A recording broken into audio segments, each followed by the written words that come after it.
Okay, so I'm going to finally answer this question because I get this question a lot. And before anyone comments, just watch the video all the way through. Hear me out. All the other nations that were created for a specific purpose. Let's look at the story of Jacob and Esau. And the Lord said unto her, 2 nations are in thy womb, and 2 manner of people shall be separated from thy bowels. Then it goes on to say that the elder shall serve the younger. Which, if you go on to read the rest of the story, Jacob is the elder. Eventually, Jacob and Esau moved off into their own lands, populated, had children, and created their own nations. Jacob, who was later named Israel, which is the father of the Israelites, and then Esau, who was later named Edom, which is the father of the Edomites. It may be confusing at first to wonder, why would God put 2 different nations of people in the same mother? Why would the elder serve the younger? What does that mean? Now remember, Jacob and Esau have their own separate nations. And one of those nations are God's chosen people. And they received the birthright. But because they decided to be disobedient, instead, they ended up being slaves of Esau.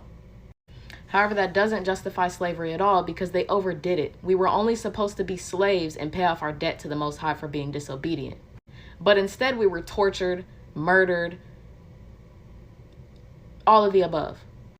That other nation overstepped their boundaries, which is why Isaiah 14:21, prepare slaughter for his children for the iniquity of their fathers. This is concerning Esau, for what their forefathers did. Also, Edom shall be a desolation. Every one that goeth by it shall be astonished, and shall hiss at all the plagues thereof. And I will lay my vengeance upon Edom by the hand of my people Israel. And it's literally going to happen according to his anger.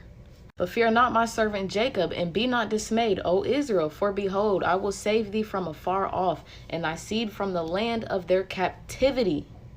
And Jacob shall return and be in rest and at ease, and none shall make him afraid. And this hasn't happened yet because we're still in the land of our captivity. For Esau is the end of the world, and Jacob is the beginning of it that followeth. See, the Bible is not justifying what they did. In fact, he's seeking vengeance for what they did, for what they do.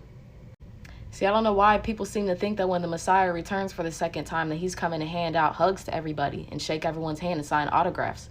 It's not going down like that at all. Do you see what they have done to God's chosen people all these years?